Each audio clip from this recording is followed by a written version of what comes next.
बबलू हाथी सुबह सवेरे अकेले वन में टहलने के लिए निकला। वह अपने ही धुन में चला जा रहा था। लगता था उसके दिमाग में कोई उलझन है जिसे वह सुलझाने की कोशिश कर रहा था। सड़क पर आगे बढ़ते ही उसके सामने चीकू खरगोश भागा। बबलू का पैर उसके ऊपर पड़ने ही वाला था कि चीकू जोर से चिल्लाया। उसकी आवाज सुनकर बबलू ने अपना पैर पीछे खींच लिया। कहाँ खोए हो बबलू भाई? कहीं नहीं, बस कुछ ऐसे ही सोच रहा था। किस बारे में? तुम जानकर क्या करोगे? शायद मैं तुम्हारी कुछ मदद कर सकूं। तुम तो जानते हो आजकल वन में कितनी चोरियां हो रही हैं, पर चोर का कोई अता पता ही नहीं है। इस बात को लेकर वन के सारे प्राणी चिंतित थे। वे वहाँ खुद को सुरक्षित महसूस नहीं कर रहे थे। अरे चीकू भाई, हम मजबूर हैं। हम चोर को पकड़ ही नहीं पा रहे हैं। वह बहुत चालाक है और अपने काम को बड़ी कुशलता से अंजाम दे रहा है। कहीं कोई सबूत ही नहीं छोड़ रहा। हमारे राजा इस बात को लेकर बहुत चिंतित हैं। यही कारण है कि हम सब इस बारे में सोच रहे हैं। अब तुम मेरी इसमें क्या मदद कर सकते हो? मैं कुछ सोचता हूँ, हो सकता है मुझे कोई उपाय सूझ जाए। प्रयास करने में कोई हर्ज तो नहीं है। तुम ठीक कहते हो चीकू, लेकिन वन के गुप्तचर भी अभी तक इसका कोई हल नहीं निकाल सके। इतना कहकर वे चुप हो गए। बबलू की बातों ने चीकू को सोचने के लिए मजबूर कर दिया।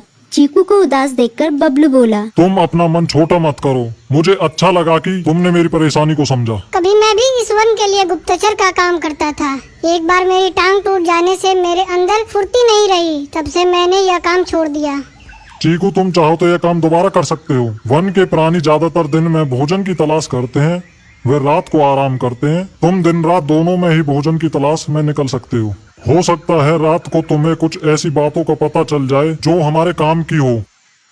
हाँ बबलू, तुम ठीक कहते हो। मैं आज रात को वन में घूमकर इस बात का पता करने की कोशिश करता हूँ। थोड़ी देर बातें करके चीकू अपने बिल की ओर बढ़ गया और बबलू अपने रास्ते चला गया। चीकू के दिमाग में अभी तक बबलू की कई बातें घूम रही थी। उसे समझ नहीं आ रहा था वह बबलू की मदद कैसे करे। दिन भर वह उसी उधेड़-बुन में लगा रहा। शाम होते ही चीकू कुछ सोचने लगा और वह चुपचाप बिल से बाहर निकल आया। चीकू की पत्नी ने देखा तो बोली, इस समय कहाँ जा रहे हो? बाहर खतरा है। खतरा तो सुबह भी रहता है, लेकिन खतरों से डरकर हम भूखे तो नहीं मर सकते। मैं बाहर घूम कर आता हूँ। इतना कहकर चीकू रात को बिल से बाहर निकल आया। कुछ दूर जाकर उसकी नजर बंकू उल्लू पर पड़ी, जो कुछ ही दूरी पर था। वह पेड़ की डाल पर बैठा अपनी गर्दन चारों तरफ घुमा रहा था। वह तेजी से पेड़ की एक डाल से दूसरी डाल पर उड़ रहा था। बंकू की नजर उस पर नहीं पड़ी थी।